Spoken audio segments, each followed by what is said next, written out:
If you want honesty, if you want the deepest tennis brain in the game, you're in the right place.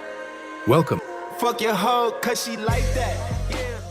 This video will walk you through the various challenges a person has if they so choose to learn the beautiful game of tennis. So if you think you know or think you have what it takes to get this sport in the bag, you may want to watch this video to the end and learn about the mountain you're trying to traverse, and you might realize and come to find out you may need several Sherpas to make it to the top. Now for a junior, you may look to the top again and realize the money and fame only reside in the last 100 meters of your summit of this mountain. I know it kind of sucks, but with that being said, the lessons you will learn along the way as a junior will shape you literally and figuratively, and honestly, it's just going to make a positive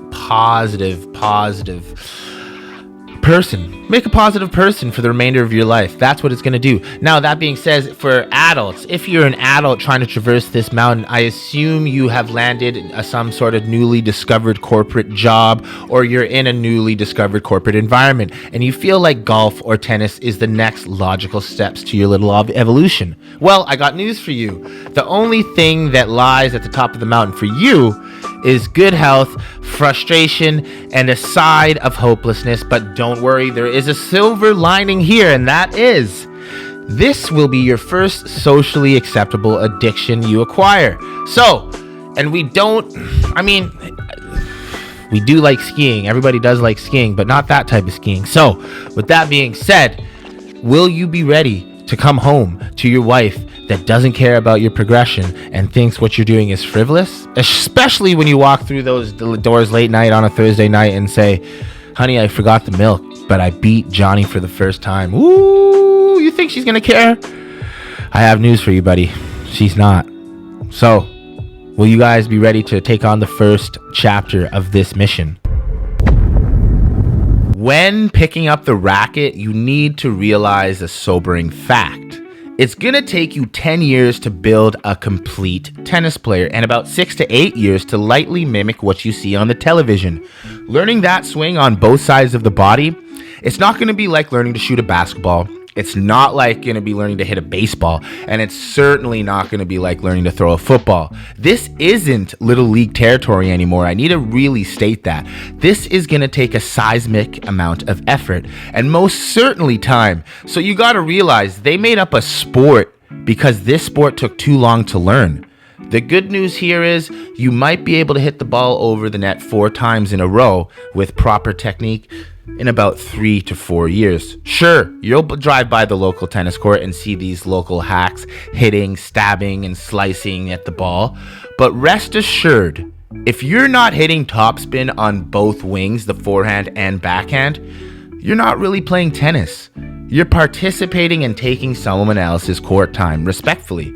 Once you've completed the brutal task of learning how to move the pieces around the board, or some would say the tennis ball around the court, in simpler terms, it's time to learn how to play. Are you ready? Tennis is brutal because you can play a close to perfect match and still have an amazing chance of losing, especially at higher levels. To put it in perspective, the greatest player of all time only won 57% of his points his entire career. So with your newly bought racket from Canadian Tire or whatever, your Supermart, you can bet in 3 to 4 years, you're gonna realize calling this a task or an uphill battle is the grossest understatement you could have come to terms with since the WWE was fake.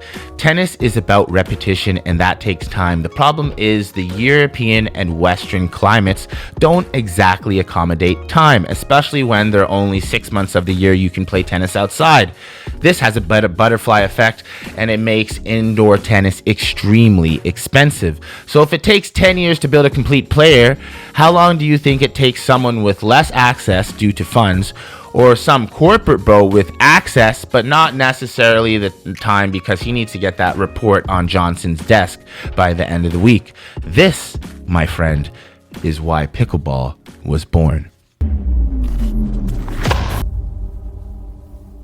Pickleball, in the very essence, is an adaptation of a specific type of tennis point. The game of pickle is modeled after something we call a cat and mouse exchange during a tennis point. This point is usually played between the middle of the tennis court and the net. And if you look at the pickleball court design, it's 4 boxes of a bloody tennis court and a net. Surprise, surprise, they stole our flow bar for bar. A cat and mouse point is usually played with a continental grip because the continental grip are focused on these two things. It's focused on touch and it's focused on placement rather than power and speed. These types of points usually end up on Sports Center just because it's left, right, back, and sometimes players fall over. You see, the continental grip is like holding a hammer, making it very easy to strike the ball over the net from such a short distance repeatedly. During a tennis point, you might need to switch grips 2 or 3 times depending on the type of player you are, and it just makes the learning curve for that particular sport, aka tennis, much slower. But if you give someone a hammer and tell them to go hit that nail in, they're most likely going to get that job done. You see where I'm going with that? The problem with this is you never really see someone gracefully hit a nail with a hammer. So yeah, when you look at pickleball, they may look like they're having fun, but boy, do they ever look fucking silly. Aside from looking silly, this sport comes with a lot more injury than tennis. It's just the fact of the matter. Remember when I told you pickleball was modeled after a cat and mouse exchange during tennis? Well, let me tell you, that type of exchange is the most grueling type of point the body can endure. So if you repeatedly playing points that jolt your body back and forth over and over and over again, as opposed to on a tennis court, you may only see that point 1 or 2 times in a match. And you're gonna, on top of that, market this sport to boomers and seniors. Podiatrists are gonna be licking their chops because people are shredding their bodies to bits. I don't even know how to say it. So yeah, it kind of seems like a catch-22 to learn tennis. It kind of seems like a catch-22 to learn pickleball. But at the end of the day, did you guys think it was going to be a walk in the park to play the healthiest sport in the world? Or did you think you could downsize the racket, downsize the court, change the rubber to plastic, and have 0 fleeping consequences? Tennis Director Wheeler, out. See you guys in the next one. Thanks for joining me. Cheers. This is the tennis show you didn't know you needed. We decode the players, we expose what actually wins matches, and we do it in a way nobody else dares to do. If you want hype, if you want honesty, if you want the deepest tennis brain in the game, you're in the right place. Welcome. Fuck your hoe, cause she like that. Yeah, bitch, that. Ben is soon gonna come to the realization what the horse considers play, the monkey considers business. Meaning, when the scoreboard is neutral, Ben has the tendency to mimic this aggressive baselining style, which honestly brings lackluster results against the big boys. But when Shelton embraces his net play with conviction, and he comes to the net with such conviction every time, and he starts treating it as his primary loadout instead of his secondary, that, my friend, is when we're going to see him standing there with a Grand Slam trophy. He cannot keep applying this college blueprint of a tennis game to pro tour tennis matches. This isn't the Davis Cup, Lil Nick. You can't be yelling, come on, every second and third point. Mentally, it just makes you way too volatile. Would you look at that? I just saw you throw your racket over the bench. The loudest one between the singles line is the weakest. Just take Felix, for example. Cool, calm, and he collects the third set. The problem is with tennis is we have projected big boy tennis from the baseline. Certainly not from an all-court perspective since Federer left, and certainly not from the net since Mark Philippoussis left. I don't know. The only reason Felix lost that first set was because he was trigger happy off the forehand, and it put him out of position, quite frankly.